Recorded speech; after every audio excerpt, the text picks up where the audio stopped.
오늘은 멜기세덱과 히브리서 7장에 대한 말씀을 나누려고 합니다. 제가 이 말씀을 준비하면서 느낀 것은 성소를 잘 모르거나 익숙하지 않은 분들에게 이 히브리서를 나누는 것이 얼마나 쉽지 않은가 하는 것을 생각하게 되었습니다. 신약 성경에서 히브리서는 특별한 위치를 갖고 있습니다. 마태복음이나 이 사복음 같은 복음서하고는 완전히 다른 성격을 갖고 있죠. 그래서 많은 분들이 이 히브리서를 공부하기 참 어려워하는 것입니다. 히브리서가 없으면은 예수께서 지금 하늘 어디에 계시며 지금 무엇을 하고 계시는지 전혀 알 수 없는 것입니다. 성도 여러분, 그래서 구원을 이해하려면 성소를 알아야 합니다. 왜 그럴까요? 왜냐하면 이 구원은 구약시대나 신약시대나 모두 성소를 통해서 이루어지는 것입니다. 많은 분들이 구원이 구약시대의 성소에 이루어졌다고 생각하죠. 거기서 양을 잡고 거기서 끝나버린 구약시대의 유물이라고 생각하는 것입니다. 아닙니다. 히브리서는 분명하게 말하고 있죠. 하늘 성소를 바라보라고 호소하는 것입니다. 그래서 우리 마음과 신앙이 지금 하늘 성소와 깊이 연결되어 있어야 하는 것입니다. 오늘 제가 이 말씀을 좀 나누려고 하는 것입니다. 히브리서의 중요성이 무엇입니까? 하늘 성소와 정결함입니다. 만약 우리가 히브리서를 잘 모르면 어떤 일이 생길까요? 예수께서는 하늘 성소에서 성도들을 정결하게 하고 중보하시는데 우리들은 십자가와 번제단만 붙잡고 있게 되는 것입니다. 하늘 성소는 꿈도 꾸지 못하고 살아가게 되는 것입니다. 어떤 일이 생길까요? 날마다 죄만 용서받으면 된다고 생각하는 것이죠. 그래서 유혹을 물리치고 죄가 밀려올 때 하늘 성소에 올라가서 힘을 받고 능력을 받는 그 경험을, 승리의 경험을 생각도 하지 못하게 된다는 것입니다. 성도 여러분, 히브리서의 기별이 무엇입니까? 유대인들이 수없이 양을 잡아 죽이면서도 하지 못했던 그 경험, 그 정결함의 경험을 하라고 호소하는 것입니다. 하늘 대제사장 앞으로 나가서 중보와 정결함을 받는 것이 무엇인지, 어떤 경험이신지 계속해서 보여주는 것이 히브리서입니다. 자, 먼저 우리 히브리서 7장으로 들어가기 전에 지난 시간에 배운 것을 잠시 복습할까요?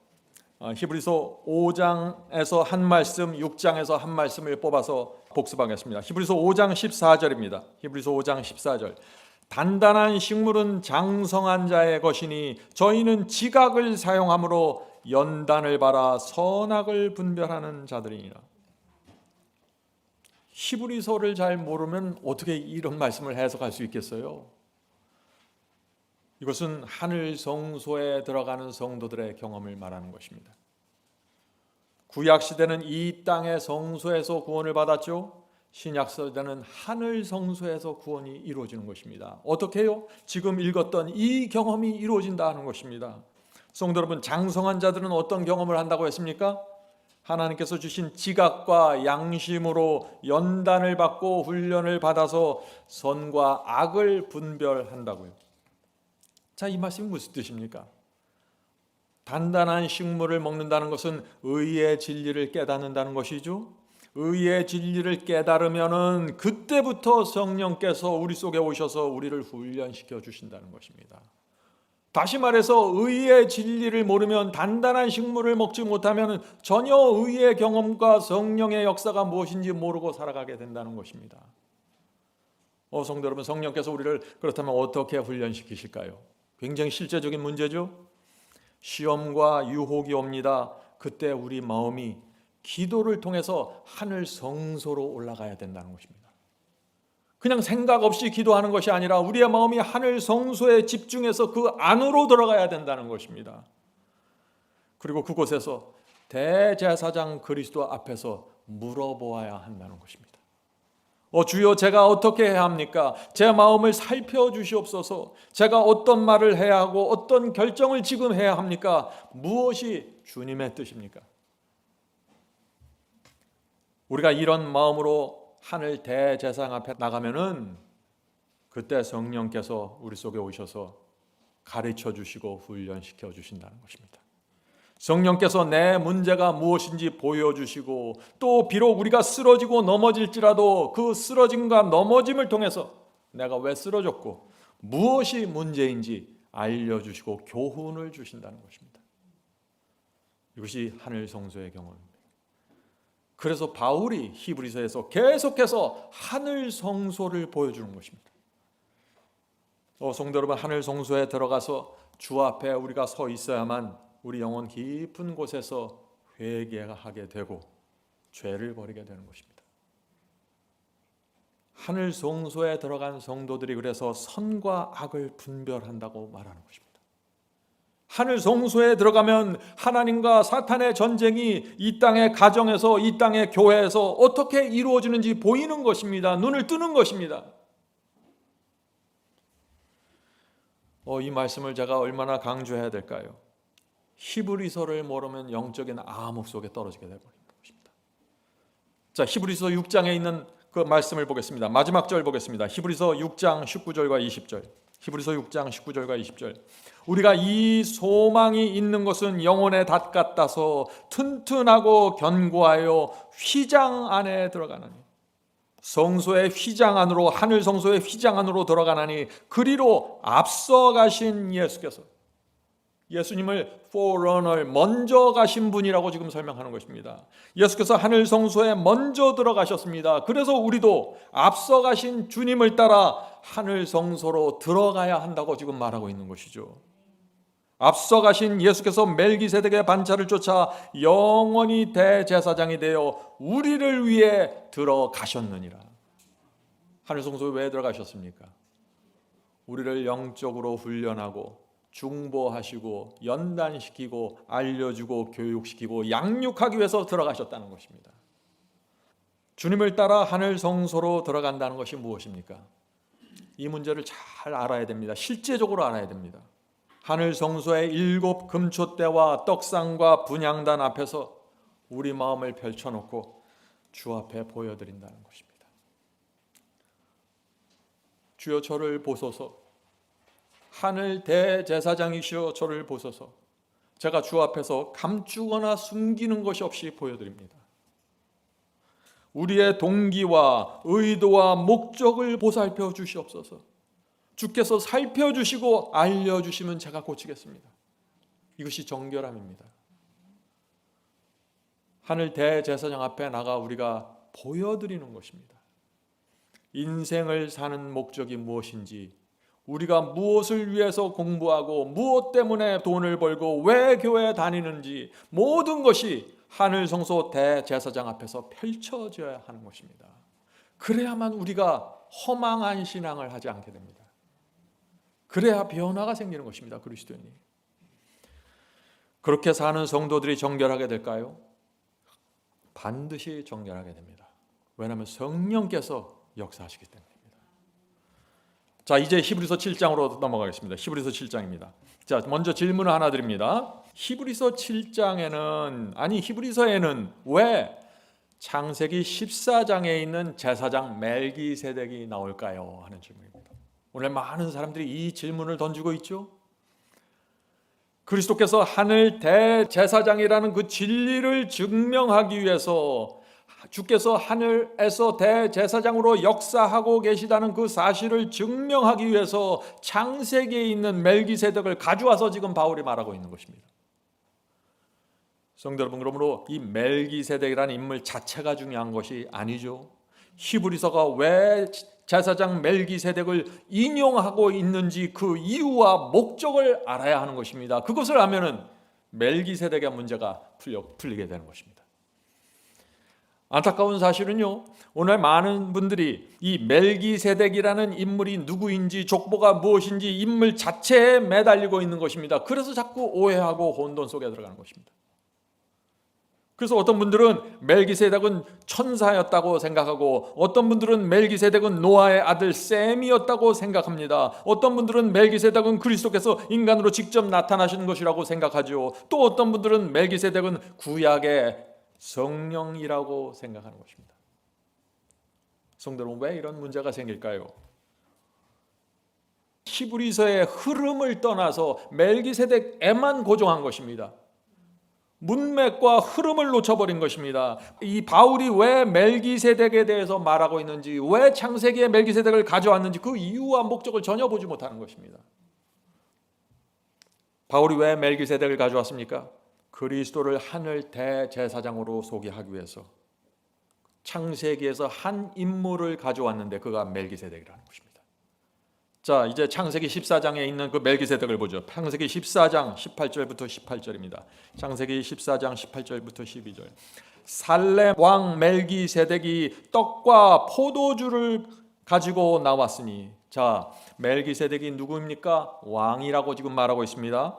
그는 지극히 높으신 하나님의 제사장이었더라. 멜기세덱이 누굽니까? 제사장이라고 지금 말하고 있는 것입니다. 하나님의 제사장. 자, 19절 보겠습니다. 그가 아브라함에게 축복하여, 멜기세덱이 자 누구를 축복했어요? 유대인들이 가장 존경하고 높이 터받드는 아브라함을 축복했다는 것입니다. 멜기세덱은 아브라함 위에서 지금 지켜보고 있는 것입니다. 계속해서 읽어보죠. 가로되 천지의 주제시요 지극히 높으신 하나님이요 아브라함에게 복을 주시옵소서. 너희 대적을 내 손에 붙이신 지극히 높으신 하나님을 찬송할지어다 하매 아브라함이 그 얻은 것에서 10분의 1을 11조를 멜기세덱에게 주었더라. 성도 여러분, 우리는 이 말씀에서 멜기세덱의 특징이 무엇인지 뽑아야 하는 것입니다. 네 가지 특징이 나옵니다.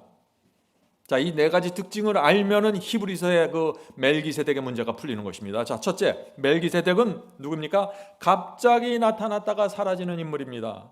창세기에 자세한 설명이 안 나옵니다. 이 성경은 멜기세덱의 가문과 족보에 대해서 전혀 언급하지 않습니다. 갑자기 나타가 사라집니다. 둘째, 멜기세덱은 살렘 왕이라고 했죠. 시편 76장을 보면 살렘은 예루살렘이라고 말하고 있습니다. 다시 말해서 살렘 왕 멜기세덱은 예루살렘의 왕이라는 것입니다.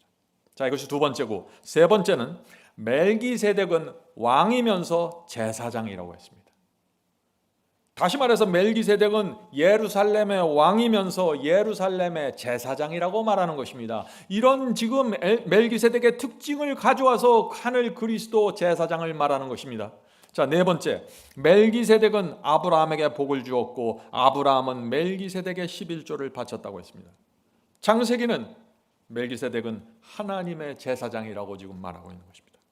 자, 성도 여러분, 히브리서 7장이 이 멜기세덱의 네 가지 특징을 가져와서 하늘 대제사장은 그리스도라는 진리를 보여주고 있는 것입니다. 자, 그럼 이제부터 히브리서 7장을 좀 살펴보죠. 히브리서 7장 1절입니다. 이 멜기세덱은 살렘 왕이요 지극히 높으신 하나님의 제사장이라.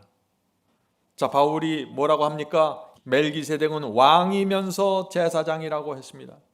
바울이 무엇을 말하는 것입니까? 멜기세덱이 살렘 왕이면서 제사장이었던 것처럼 그리스도께서 하늘 왕이면서 대제사장이라고 선포하는 것입니다. 멜기세덱과 그리스도를 계속해서 비교하면서 그리스도를 하늘 대제사장으로 세워나가는 것입니다. 자, 계속해서 보죠.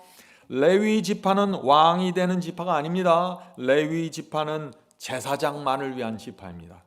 그러므로 예수께서 레위 지파였다면 하늘 대제사장이 될 수 없다고 지금 말하는 것입니다. 하늘 대제사장은 반드시 멜기세덱처럼 왕이면서 제사장이어야 하는 것입니다. 이해하시겠죠?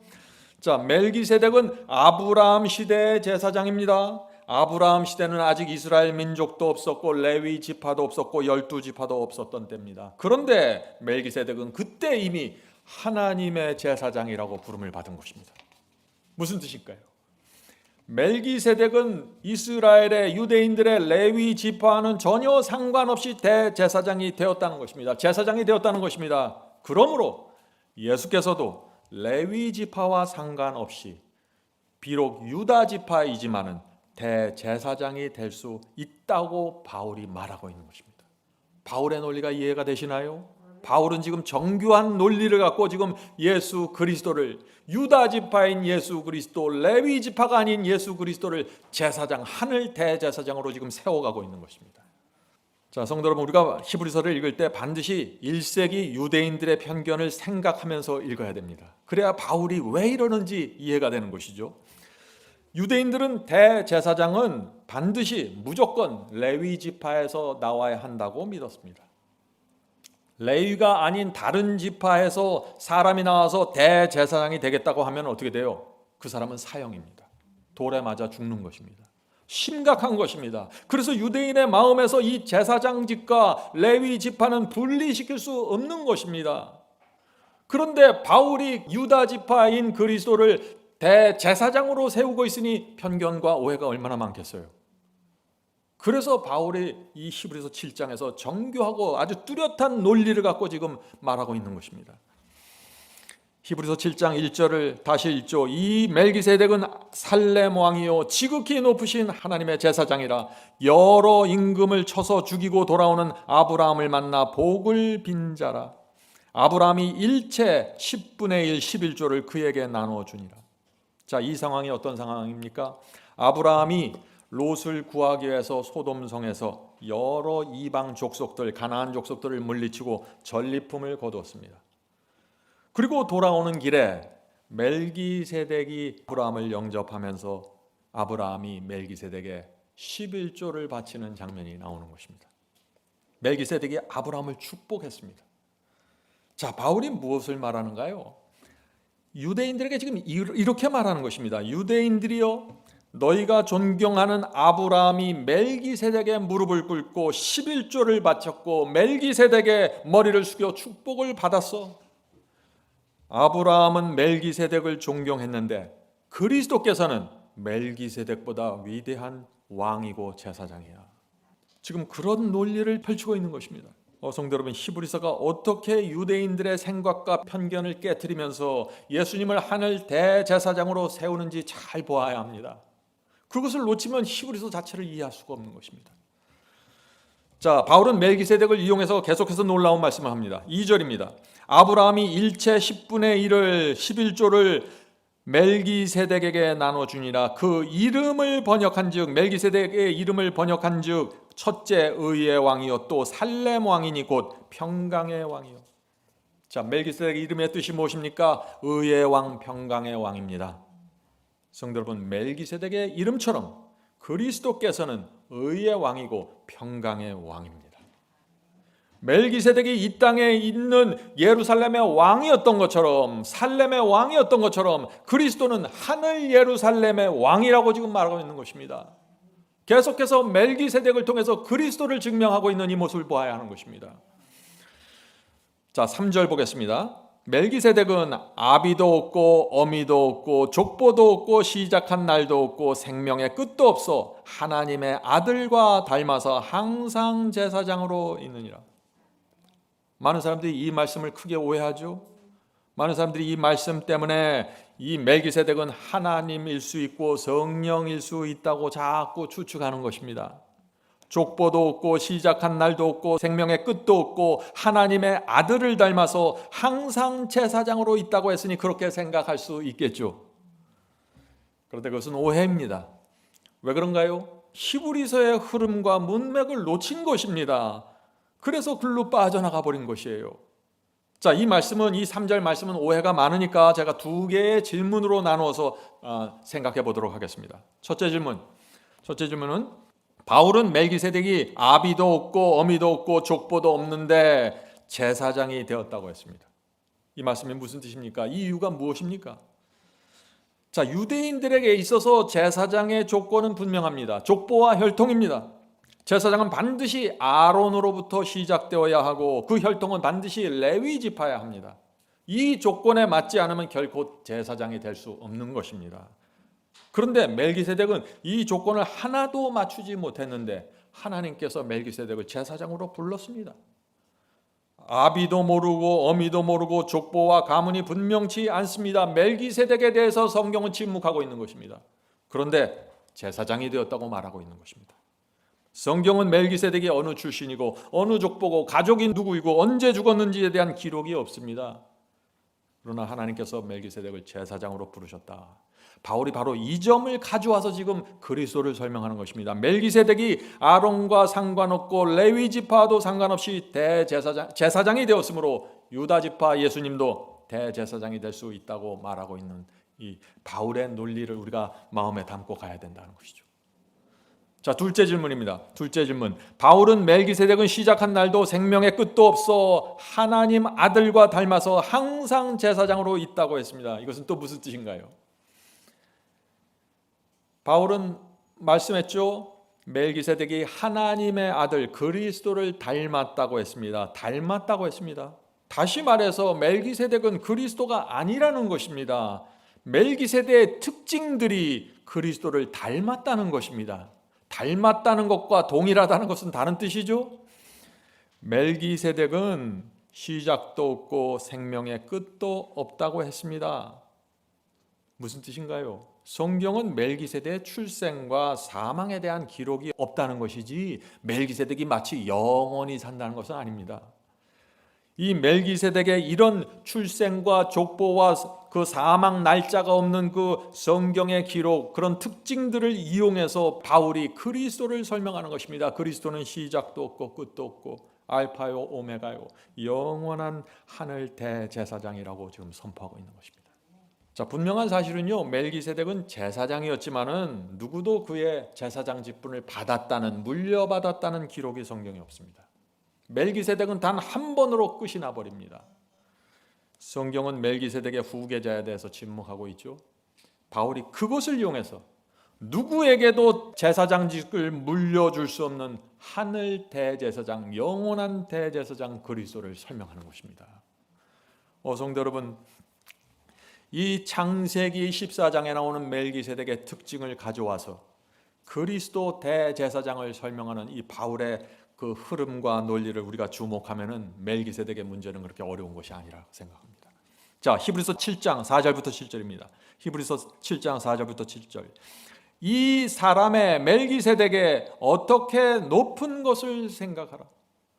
지금 바울은 계속해서 멜기세덱을 높이고 있습니다. 멜기세덱은 아브라함보다 높고 레위 제사장들보다 높다고 합니다. 계속해서 멜기세덱을 높입니다. 왜요? 멜기세덱을 높이면 멜기세덱의 반차에 속한 그리스도가 얼마나 위대한지 드러나기 때문이죠. 자, 보겠습니다. 조상 아브라함이 노량물 중 좋은 것으로 10분의 1을 저에게 주었느니라. 자, 레위 지파의 조상 아브라함입니다. 아브라함이 멜기세덱을 존경해서 11조를 바쳤다면, 11조를 멜기세덱에 바쳤다면은 멜기세덱이 얼마나 높은가라고 지금 말하는 것입니다. 자, 5절입니다. 레위의 아들들 가운데 제사장의 직분을 받는 자들이 율법을 쫓아 아브라함의 허리에서 난 자라도 자기 백성인 백성에게서, 자기 형제인 백성에게서 10분의 1을 취하라는 명령을 가졌으나. 자, 레위 지파가 아브라함의 허리에서 나왔다고 했죠. 그건 무슨 뜻인가요? 레위 지파는 아브라함의 후손들이라는 것이죠. 자, 바울의 논점은 이것입니다. 자, 레위 제사장들의 조상인 아브라함이 멜기세덱의 무릎을 꿇고 11조를 드렸다. 자, 그렇다면은 멜기세덱의 제사장이 아브라함보다 높은 것이 아닌가? 멜기세덱이 아브라함보다 높다면 레위 제사장들보다 훨씬 더 높은 것이 아닌가라고 말하는 것입니다. 바울이 지금 무엇을 말하려고 해요? 그리스도는 멜기세덱의 반차를 쫓은 대제사장이므로 그리스도께서는 당연히 아브라함보다 높을 수밖에 없고 당연히 레위 제사장보다 높을 수밖에 없다는 것입니다. 그리스도는 멜기세덱보다 위대한 그 반차에 속해 있지만 멜기세덱의 특징들을 갖고 대제사장이 됐지만 멜기세덱보다 훨씬 더 위대한 하늘 왕이고 대제사장이라는 사실을 논리적으로 지금 끌어가려고 애쓰는 것입니다. 지금 이 시대의 사람들은 바울이 히브리서가 왜 이렇게 자꾸 반복하면서 강조하는지 이해할 수 없죠. 이것을 이해해야 됩니다. 유다 지파의 사람은 결코 대제사장이 될 수 없다는 것입니다. 누구든지 레위가 아닌 다른 사람들이 대제사장직을 넘보면 사형입니다. 그래서 철저하게 이 문제를 해결하지 않으면 그리스도는 하늘 대제사장이 될 수 없는 것입니다. 누구의 마음속에요? 1세기 유대인들의 마음속에 말이죠. 히브리서 7장 6절 7절 보겠습니다. 6절 7절. 레위 족보에 들지 아니한 멜기세덱은 아브라함에게 10분의 1을 취하고 약속을 얻은 자를 위하여 복을 빌었나니 패 일어나고 낮은 자가 높은 자에게 복빔을 받느니라. 멜기세덱은 레위 족보가 아니야. 그런데 제사장이 되었고 아브라함에게 11조를 받아서 아브라함이 무릎을 꿇고 그에게 축복을 받았어. 멜기세덱은 너희 유대인들이 그렇게 신주단 모시는 레위의 제사장들보다 훨씬 위대한 사람이야. 지금 바울이 무엇을 하고 있나요? 레위 제사장들에게 정을 떼라고 하는 것입니다. 그 당시 유대인들이 레위 제사장들에게 묶여서 예식과 이 형식에 묶여서 멸망당하는 것입니다. 수없이 양을 바치고 죽였지만 아무런 구원의 경험이 이루어지지 않고 다 무너져가는 것입니다. 너희들이 그런 상황에서 계속해서 레위의 지파와 그들의 제사장들 쫓아다니면 무엇을 얻을래 거기서? 성도 여러분, 바울이 왜 멜기세덱을 높이고 그 멜기세덱을 통해서 하늘 대제사장을 높입니까? 성도들의 마음을 변화시킬 수 있는 참된 구원의 경험을 줄 수 있는 하늘 성소로, 하늘 대제사장으로 지금 인도하고 있는 것입니다. 그래서 누구든지 거듭나고 정결하게 되기 원하면은 레위 지파에게 가지 말고 레위 제사장들에게 쫓아다니지 말고 하늘 대제사장께 가라고 호소하는 것입니다. 히브리서 7장 8절 보겠습니다. 히브리서 7장 8절. 또 여기는 죽는 자들이 10분의 1을 받으나. 무슨 뜻이에요? 자, 레위 지파에는 다 결국 죽어서 무덤에 들어가는 것이 아니냐. 그들도 11조를 받았어. 그런데 자, 그렇다면은 멜기세덱과 하늘 대제사장은 어떻게 해야 되겠니? 라고 묻는 것이죠. 계속해서 읽겠습니다. 여기는 죽는 자들이 10분의 1을 받으나 저기는 산다고 증거를 얻은 자가 받았느니라. 자, 산다는 증거를 얻은 자가 누구입니까? 지금 멜기세덱으로 표상되는 그리스도를 지금 말하고 있는 것이죠. 죽어야 하는 레위 지파가, 무덤 속에 들어가야 하는 레위 지파가 11조를 받았다면 결코 죽지 않는 영원히 사시는 그리스도께서 11조를 받는 것은 너무나 당연한 것이 아닌가. 9절 10절 보겠습니다. 또한 10분의 1을 받는 레위도 아브라함으로 말미암아 10분의 1을 바쳤다 할 수 있나니. 자, 레위 지파가 아브라함을 통해서 11조를 멜기세덱에게 바쳤다는 것입니다. 지금 바울은 레위 지파와 레위 제사장들의 그 연약함과 무기력함과 부패와 세속함과 율법주의를 제거하기 위해서 믿음의 조상 아브라함까지 끌어내려서 멜기세덱을 그 위에 올려놓는 것입니다. 계속해서 읽어보죠. 이는 멜기세덱이 아브라함을 만날 때 레위는 아직 자기 조상의 허리에 있었습니다. 자, 이 말씀이 전체적으로 무슨 뜻입니까? 바울의 또 놀라운 그 논리가 또 펼쳐지는 것입니다. 자, 멜기세덱이 아브라함을 만났을 때는 레위 지파는 아직 아브라함의 허리에 있었잖니. 다시 말해서 레위 지파의 조상은 아브라함인데 아브라함이 11조를 멜기세덱에 바쳤다면 그것이 무슨 뜻인가? 레위 지파가 아브라함을 통해서 멜기세덱에 11조를 바친 것이 아닌가? 레위 지파의 제사장들은 멜기세덱에 비해서 저 아래에 있는 사람들이야. 아무런 능력이 없어. 그들에게 가지 마. 큰일 나. 구원받지 못해. 호소하는 것입니다. 자, 제가 다시 질문드리죠. 히브리서 7장은 왜 멜기세덱이 아브라함보다 높고 레위 지파보다 높다는 사실을 계속해서 강조합니까? 이유가 무엇입니까? 멜기세덱을 통해서 하늘 대제사장을 소개하는 것입니다. 그분께 가야 산다고 호소하는 것입니다. 단순히 멜기세덱을 들여다보면 히브리서 7장이 뭔지를 전혀 모르게 되는 것이죠. 아무런 영적인 경험 없이 예배드리고 의식을 따르는 것, 유대인들이 수천 년 동안 양을 잡아서 했던 그 종교, 아무런 의미가 없다고 말하는 것입니다. 성도 여러분, 바울이 지금 성도들의 눈과 시선을 하늘 성소의 대제사장께 계속해서 인도하려고 애쓰는 모습이 보이시나요? 이 히브리서 7장을 보면은 바울의 그 마음을 느낄 수가 있어요. 얼마나 안타까우면 계속해서 이렇게 반복해서 말할까? 유대인들의 편견과 오해가 얼마나 깊은지, 그 형식과 의식을 통해서 구원을 얻으려고 하는 그들의 의지가 얼마나 강한지 볼 수 있는 것입니다. 이 바울은 처음부터 끝까지 하늘 성소와 대제사장 그리스도께 모든 초점을 맞추고 있는 것입니다. 수천 년 동안 레위 제사장들이 주지 못했던 그 정결함과 거룩함의 경험을 하늘 대제사장이 줄 수 있다고 외치는 것이 히브리서입니다. 자, 이제 11절 보겠죠. 11절부터 히브리서 7장의 핵심이 나옵니다. 11절입니다. 레위 계통의 제사 직분으로 말미암아 온전함을 얻을 수 있었으면, 자, 이제 무슨 뜻인지 의미가 오죠. 레위 계통의 제사 직분으로 말미암아 온전함을 얻을 수 있었으면 백성이 그 아래서 율법을 받았으니, 자, 여기서 율법 얘기가 나옵니다. 여기서 말하는 율법은 십계명이 아니죠. 갑자기 십계명이 튀어나올 이유가 없는 것입니다. 이 율법은 레위의 제사와 의식에 대한 율법을 말하는 것입니다. 그 율법으로는, 그 제사와 의식에 대한 율법으로는 온전함을 이룰 수 없다고 말하는 것입니다. 구원이 이루어질 수 없다고 말하는 것이죠. 자, 레위 제사장의 율법으로는 주의 백성이 완전함에 이를 수 없다라고 했는데 무슨 뜻입니까? 레위 제사장들의 그런 제사와 의식으로는 거듭날 수 없고 성화될 수 없다는 것입니다. 너희들이 그런 식으로 아무리 양을 잡아 죽여도 마음에서 이루어지는 의의 경험이 없으면 허무하다는 것입니다. 이 바울이 무엇을 말해요? 구약시대 동안 수많은 제사가 드렸지만 그 결과를 보라. 너무나 참담하지 않는가? 수많은 유대인들이 멸망당했다는 사실을 지금 경고하고 있는 것이에요.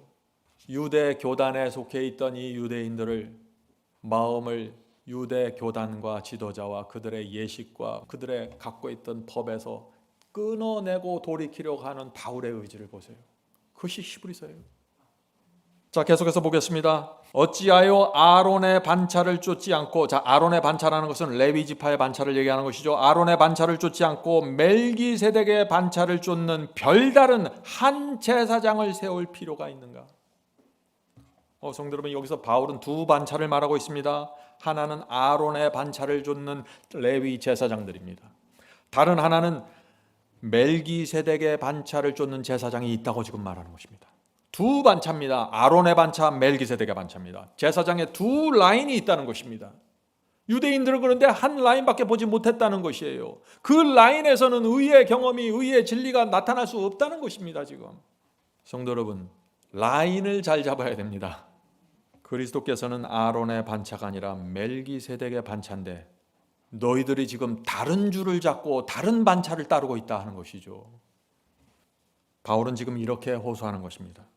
레위 제사장들의 제사와 의식으로는 사람들이 변화되지 못했고 수없이 양을 잡았지만 이기적이고 교만한 마음 그대로 있다가 멸망당했지 않냐? 너희들이 지켜보았지 않냐?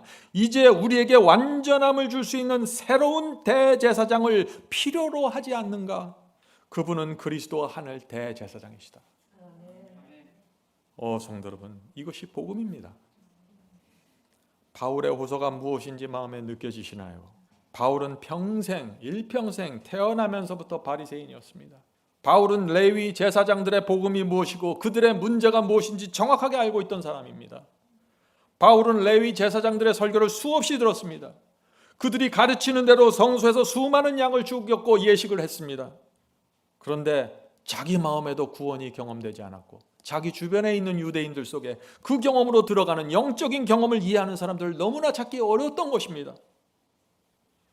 왜 그런 일이 생겼을까요? 두 가지 문제가 있는 것입니다.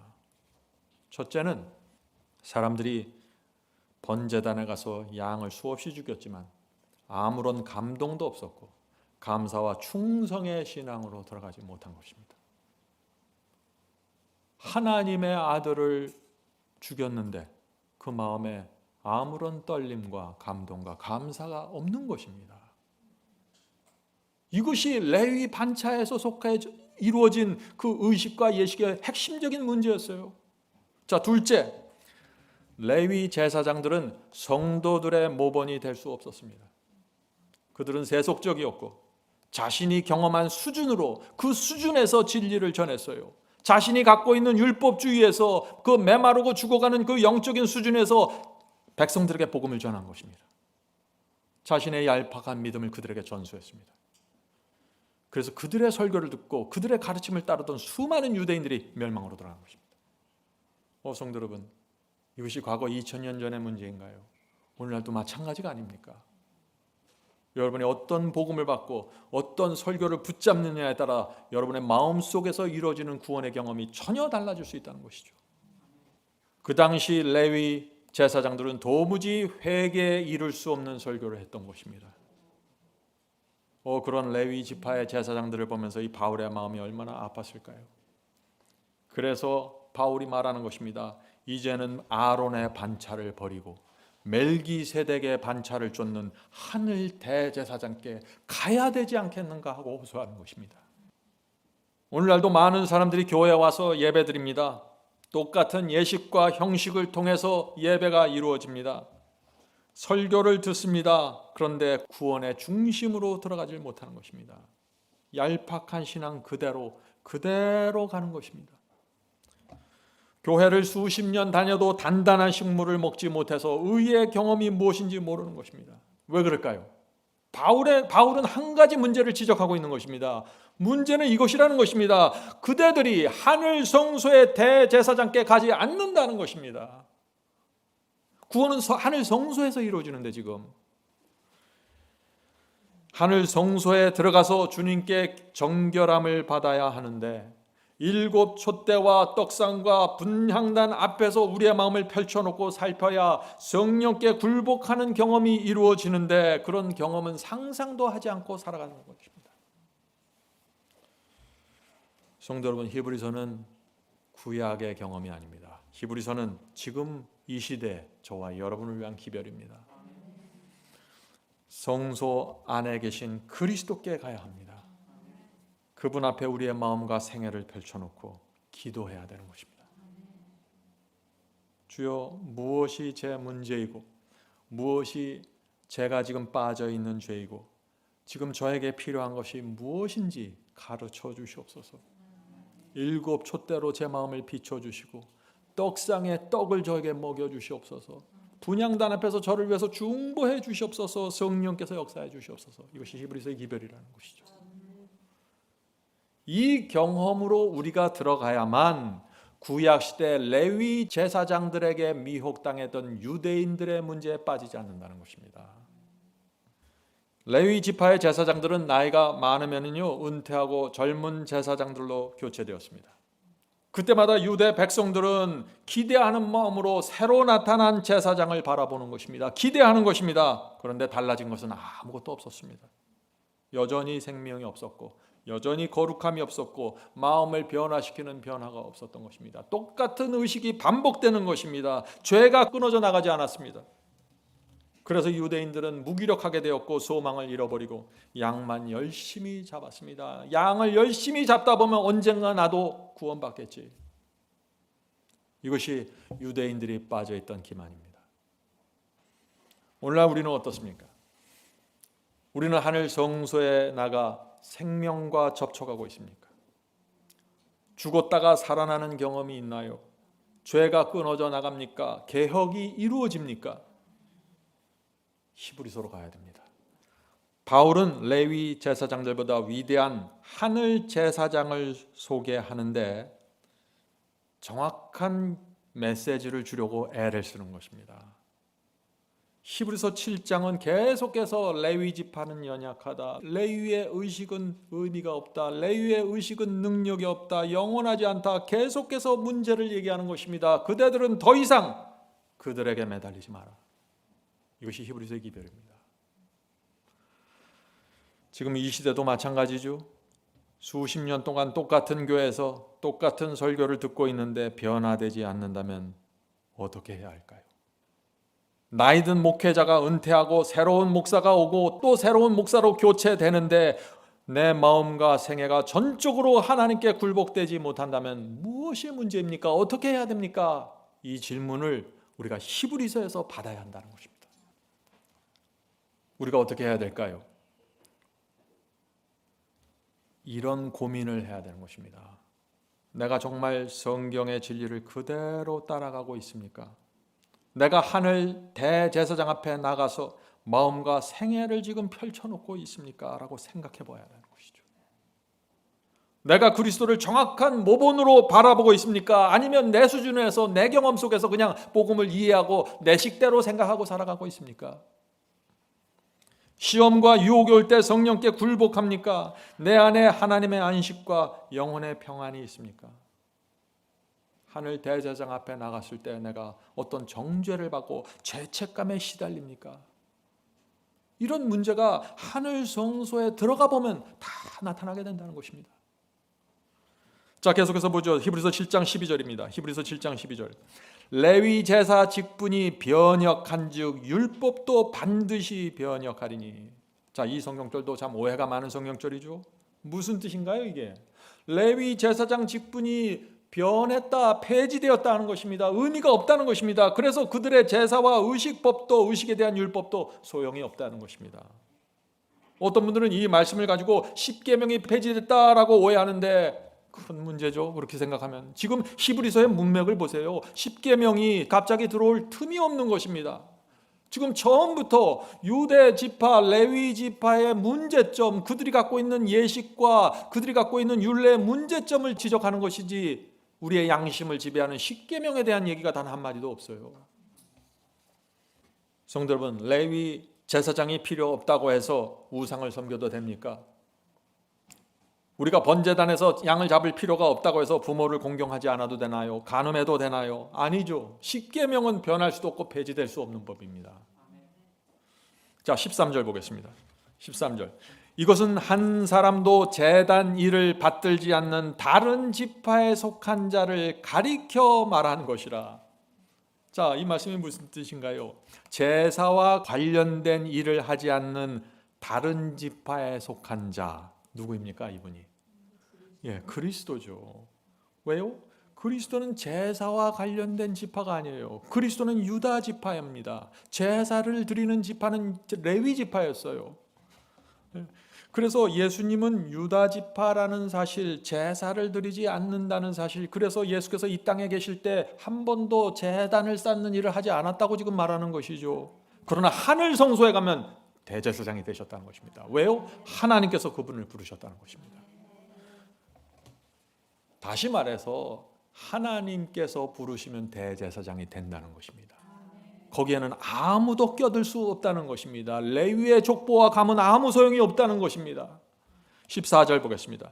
우리 주께서 유다 지파로 쫓아나신 것이 분명하도다. 이 지파에는, 유다 지파에는 모세가 제사장들에게 관하여 말한 것이 하나도 없고.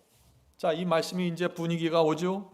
예수님은 유다 지파이기 때문에 이 땅에 살면서 한 번도 모세 율법에 따라 성소에 가서 제단 쌓는 일을 하지 않으셨다는 것이죠. 바울이 무엇을 말하나요? 유다 지파인 예수님이 이 땅에서는 제사장이 될 수 없었지만 하늘 성소에서는 대제사장이 될 수 있다는 것입니다. 다시 말해서 하늘 성소에는 레위인들을 위한 제사법이 더 이상 없다는 것이에요. 왜요? 그리스도는 능력이 있고 그리스도는 생명이 있기 때문에 직접 중보와 정결케 하시는 은혜로 사람들을 변화시킨다는 것입니다.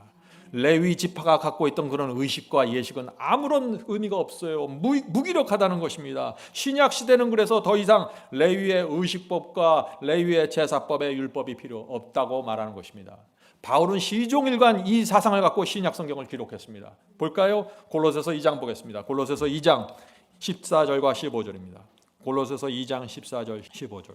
그리스도를 거스리고 우리를 대적하는 의문에 쓴 증서를 도말하시고. 자, 의문에 쓴 증서가 뭐예요? 세레모니얼러입니다. 세레모니얼러예요. 의식법, 제사법을 말하는 것입니다. 그것이 도말되었다는 것이죠.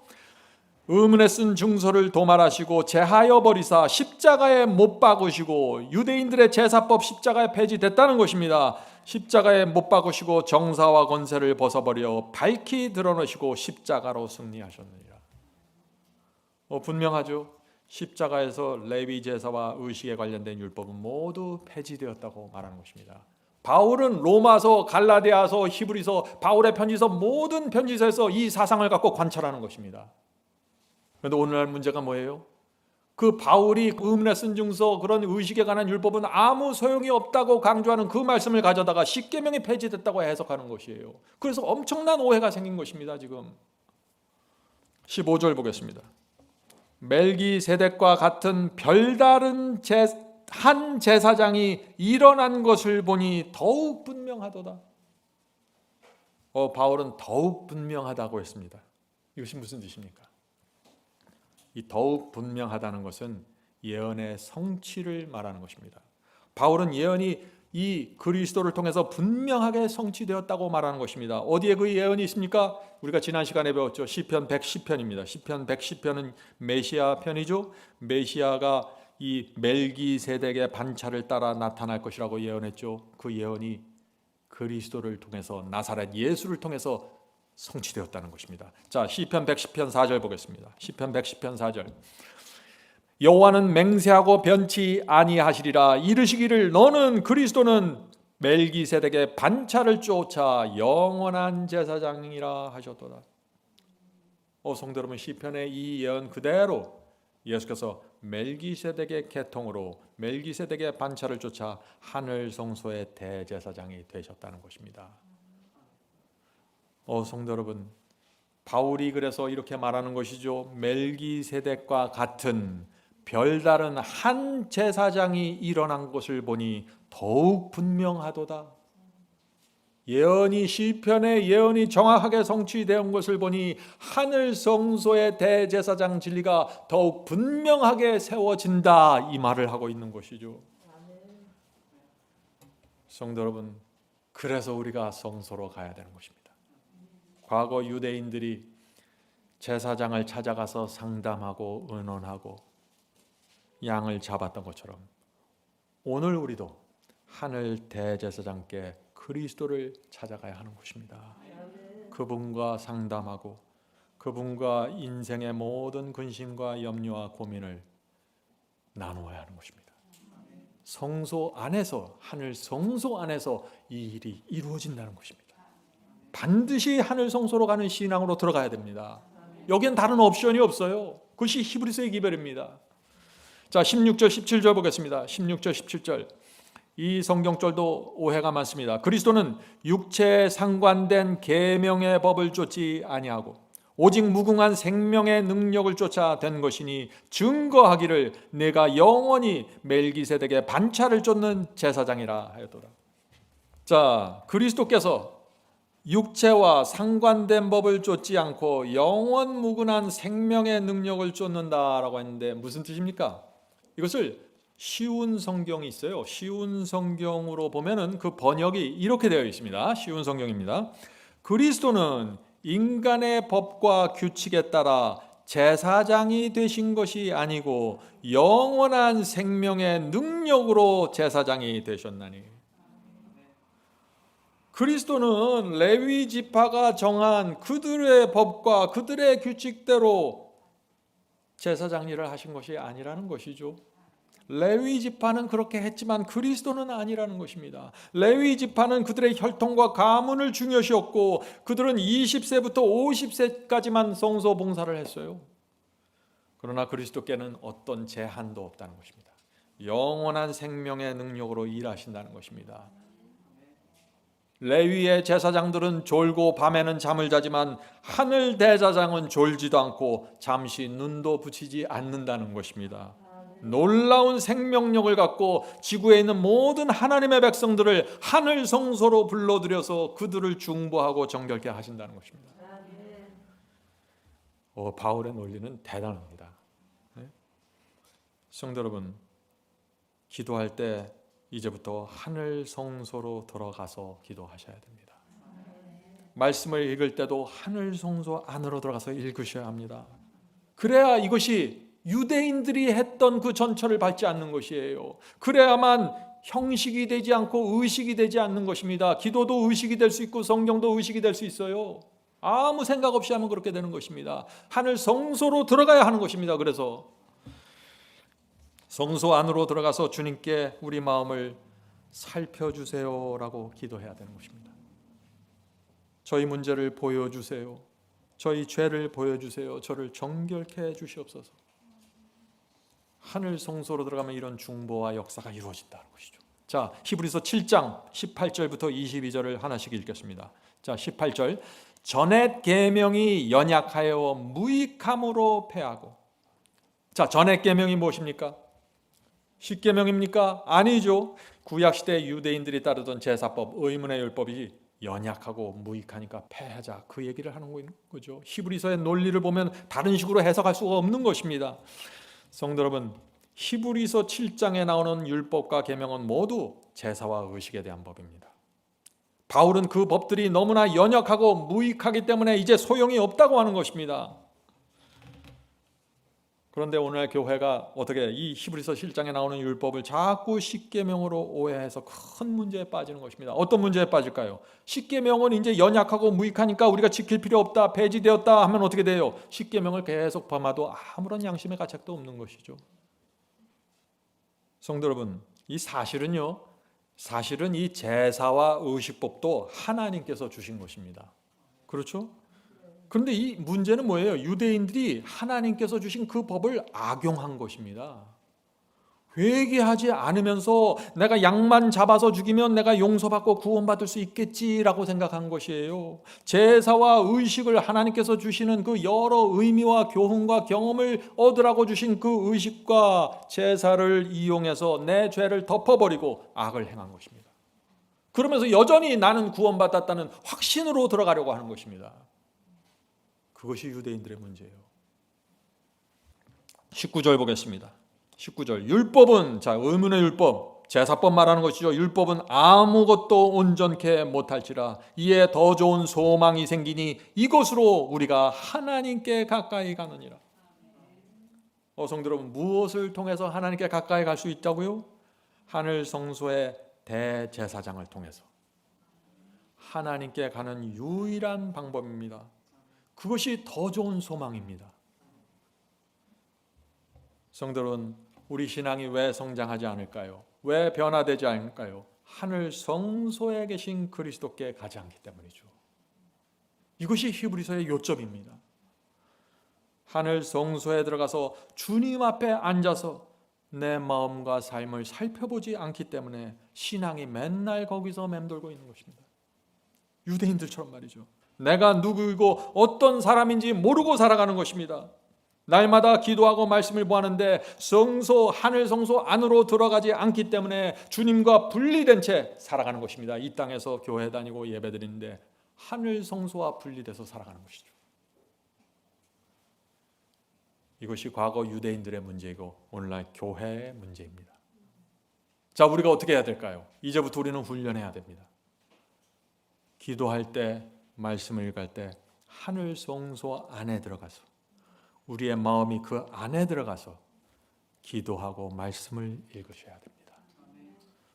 중보자 그리스도 앞에 내 양심과 모든 것을 펼쳐놓고 주께서 나에게 무엇을 말씀하시는지 들으셔야 되는 것입니다. 그런 성도들은 살아있는 신앙으로 나가고 변화가 반드시 이루어집니다. 자, 20절 보겠습니다. 20절부터 히브리서의 가장 중요한 결론으로 나갑니다. 자, 20절 보겠습니다. 또 예수께서 제사장 된 것은 맹세 없이 된 것이 아니니 저희는 유대 그 레위 지파 제사장들은 맹세 없이 제사장이 되었으되 오직 예수는 자기에게 말씀하신 자로 말미암아 맹세로 되신 것이라. 주께서 맹세하시고 뉘우치지 아니하시리니 내가 영원히 제사장이라 하셨도다. 바울이 무엇을 말하고 있습니까? 레위 제사장들과 예수님의 결정적인 차이가 무엇인지 말하고 있는 것입니다. 레위 제사장들은 죄인들을 위해서 아무것도 약속해 줄 수 없고 아무것도 맹세해 줄 수 없다는 것입니다. 그러나 그리스도께서는 내가 반드시 너희를 구원하겠다는 맹세와 약속을 주실 수 있는 하늘 대제사장이라고 지금 말하고 있는 것입니다. 우리가 누구에게 가야 할까요? 하늘 대제사장께 가야 되는 것입니다. 거기에 약속이 있고 거기에 맹세가 있는 것입니다. 거기에 더 좋은 소망, 더 좋은 언약이 있는 것입니다. 22절 보겠습니다. 이와 같이 예수는 더 좋은 언약의 보증이 되었느니라. 그렇죠? 그리스도는 레위 제사장들보다 더 좋은 언약을 주셨습니다. 그리스도는 창조주십니다. 하나님의 능력으로 당신께 약속하시고 맹세하는 것을 이루신다는 것입니다. 이것을 믿는 사람들은 반드시 하늘 대제사장께 가게 된다는 것입니다. 성도 여러분, 이 히브리서 7장은 놀라운 말씀입니다. 무기력과 세속에 지쳐있던 형식과 아무런 의미 없는 예식에 지쳐있던 그 1세기 성도들에게 놀라운 확신을 주는 말씀입니다. 자, 히브리서 7장 23절부터 28절을 한 절씩 보겠습니다. 23절입니다. 저희 제사장된 자의 수요가 많은 것은, 자, 레위 지파의 숫자들이 많은 것은, 수요가 많은 것은 죽음을 인하여 항상 잊지 못함이로되 예수는 영원히 계심으로 그 제사직분도 변할 수 없나니. 무슨 뜻인지 이해가 되시겠죠? 레위 제사장들은 숫자가 많았습니다. 아무리 숫자가 많으면 뭐합니까? 나이가 조금 다 죽어버리는데, 레위 제사장들은 그래서 계속해서 바뀔 수밖에 없다는 것입니다. 제사장이 바뀔 때마다 계속해서 영적인 분위기도 바꾸고 이렇게 저렇게 진리의 분명한 기둥을 세우지 못한다는 것입니다. 그런데 예수님은 하늘 성소에 영원히 계시고 결코 다른 제사장으로 바뀔 일이 없다는 것입니다. 한 번 말씀하시면 그대로 간다는 것입니다. 얼마나 감사합니까? 그래서 멜기세덱의 반차는 오직 한 분, 그리스도입니다. 그리스도 외에는 누구도 멜기세덱의 반차에 들어갈 수 없는 것입니다. 여기에 소망이 있고 여기에 일관성이 있다는 것입니다. 이 히브리서의 말씀은 놀라운 말씀입니다. 25절 보겠습니다. 25절. 그러므로 자기를 힘입어 하나님께 나가는 자들을 온전히 구원할 수 있으니. 하늘 성소로 나가는 사람들은 온전한 구원을 받을 수 있다고요. 이는 왜냐하면 그가 항상 살아서 저희를 위하여 간구하심이니라. 레위 제사장들은 제사장직하고 월급 타지만 너희를 위해서 항상 간구하지 않아. 그들은 간절함이 없어. 하늘 제사장이 그걸 갖고 있는 거야. 너희가 누구한테 갈래? 이 말씀을 하는 거예요. 성소에만 들어오면은, 하늘 성소에만 들어오면 그리스도께서 모든 죄로부터 건져주시고 모든 걱정으로부터 건져주신다는 약속을 바울이 하는 것입니다. 주님은 왜냐하면 항상 살아계시기 때문에 항상 우리의 기도를 들으시고 중보하신다는 것입니다. 여기에 소망이 있다는 것입니다. 자, 질문 드리죠. 자, 그렇다면 주님께서는 어떤 죄에서는 건져주시는데 어떤 다른 죄에서는 건져주시지 않으십니까? 하는 질문입니다. 어떻게 생각하세요? 모든 죄의 구덩이에서 건져주실 수 있습니다. 그것이 거짓말이든지 그것이 간음이든지 탐욕이든지 이기심이든지 교만이든지 모든 죄에서 건져줄 수 있다는 것입니다. 자기를 힘입어 하나님께 나가는 자들을 온전히 구원할 수 있으니. 성도 여러분, 이것이 히브리서의 복음입니다. 히브리서의 약속을 믿고 하늘 성소로 가는 성도들에게 무슨 길이 열려요? 승리의 길이 열리는 것입니다. 이 복음을 믿지 않으면 승리는 생각할 수도 없고 살아가는 것이에요. 잘 생각해 보세요. 오늘 나눈 말씀을.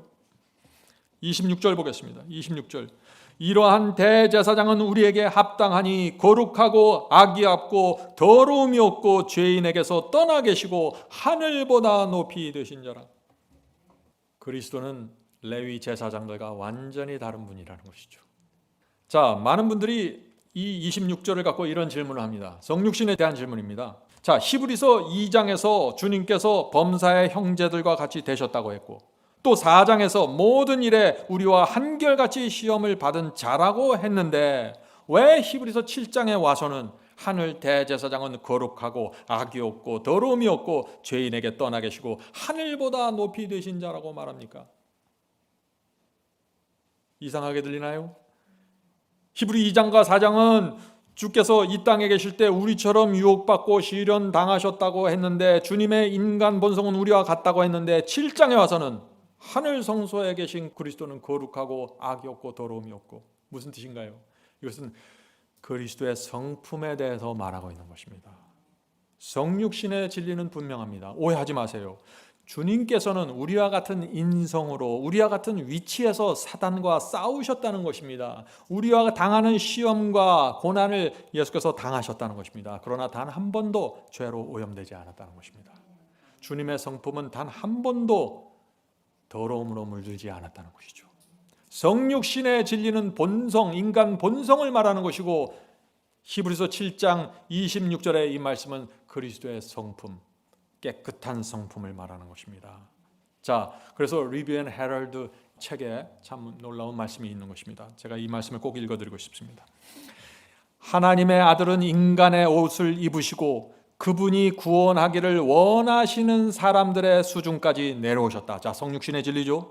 주님 안에는 간사함도 죄됨도 없으셨다. 그분은 항상 깨끗하고 더럽혀지지 않으셨다. 그러나 주님은 우리의 죄된 인성을 취하셨다. 성도 여러분, 성육신의 진리가 무엇인지 정확하게 보셔야 돼요. 주님의 몸 육신은 우리와 같지만, 그래서 같은 시험을 당하셨지만 주님의 성품은 악이 없고 죄로 오염된 적이 한 번도 없다고요.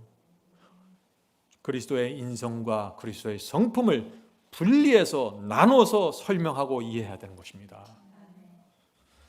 그래서 주께서 우리에게 내가 이긴 것처럼 너희도 이길 수 있어 라고 말할 수 있는 것이죠. 내가 너희를 안다, 너희도 내가 간 이 길을 너희도 갈 수 있어 라고 용기를 주실 수 있다는 것입니다. 성도 여러분, 이런 하늘 대제사장의 인도를 따라가는 자들은 용기를 갖고 모본을 정확하게 보면서 성장하게 된다는 것입니다. 자, 히브리서 7장 27절 보겠습니다. 히브리서 7장 27절.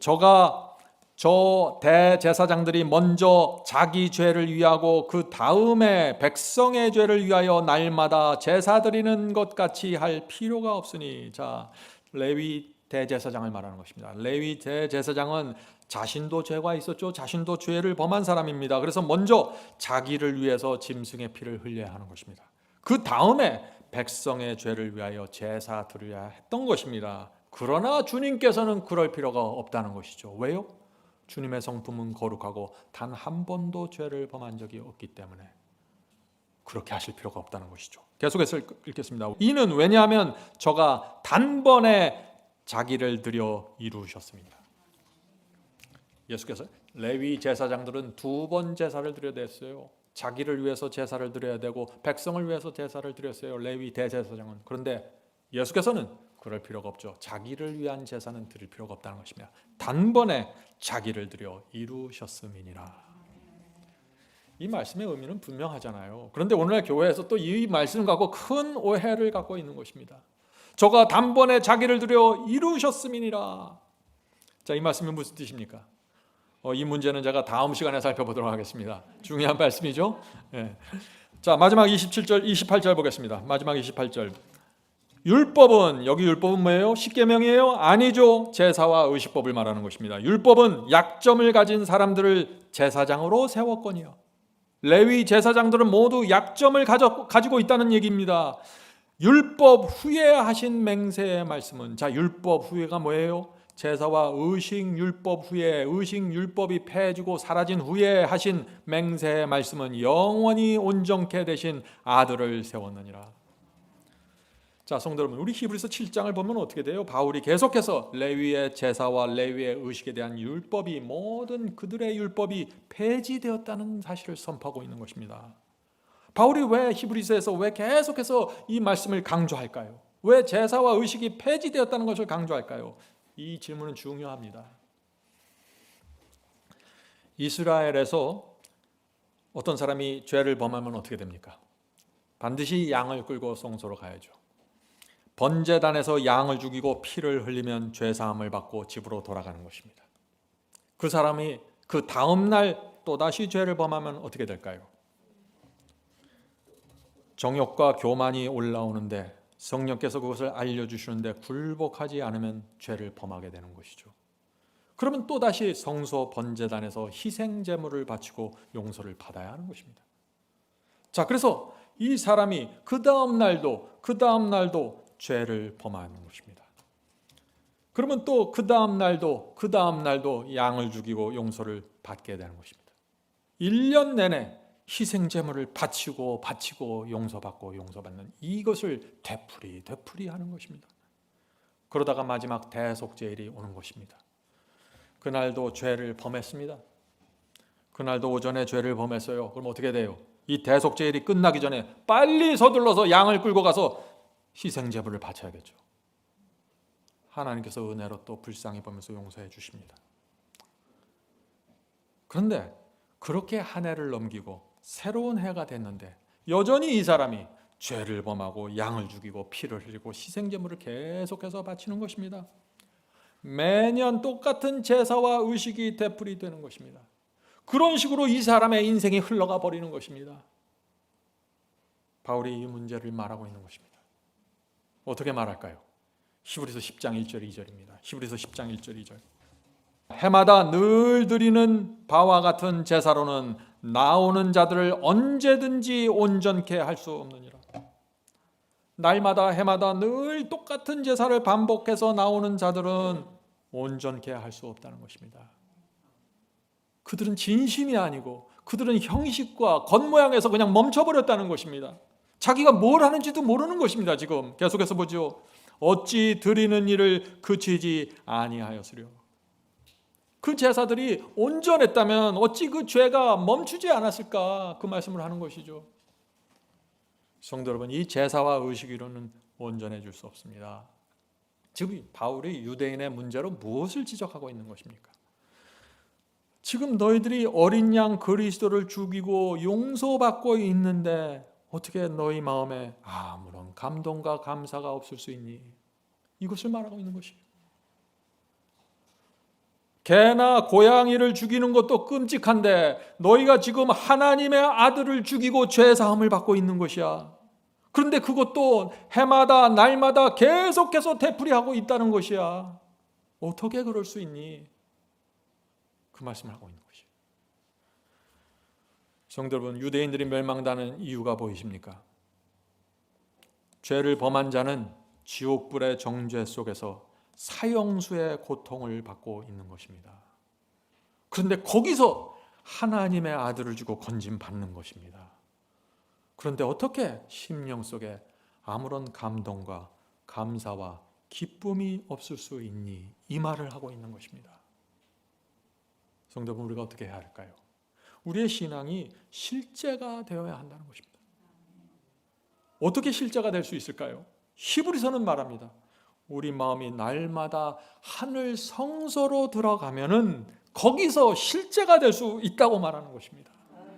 우리를 반드시 구원하시겠다는 하나님의 맹세와 약속이 거기서 이루어진다는 것입니다. 성령께서 날마다 우리의 마음을, 우리 모두의 마음을 하늘 대제사장 앞으로 인도해 주시길 간절히 바랍니다. 하늘에 계신 저희들의 아버지, 하늘 성소를 보여주셔서 감사합니다. 하늘 성소로 가는 길을 보여주셔서 감사합니다. 주여, 저희가 날마다 그 길을 갈 수 있도록 도와주시옵소서. 아침마다 성소에 들어가고, 시험이 올 때 성소에 들어가고, 마음이 어려울 때 성소로 가고, 시련이 올 때, 유혹이 올 때 하늘 성소를 찾아갈 수 있도록 도와주시옵소서. 저희 마음에서 하늘 성소를 잊어버리지 않도록 하늘의 나침판을 새겨주시옵소서. 주여, 저희가 이 세상에 살면서 수많은 어려움과 고난을 당하게 됩니다. 그때마다 저희가 잊지 않고 하늘 성소 가게 도와주시옵소서. 성령께서 저희 마음을 깨우쳐 주시고 인도하시고 가르쳐 주셔서 하늘 성소에서 그리스도와 동행하는 신앙으로 가게 역사해 주시옵소서. 오늘 함께 예배드리는 성도들이 있습니다. 예배당과 인터넷을 통해서 예배에 참여하는 성도들에게 함께 해 주셔서 하늘 성소 안에서 저희가 다 만나고 모일 수 있도록 도와주시옵소서. 예수님의 이름으로 간절히 기도드립니다. 아멘.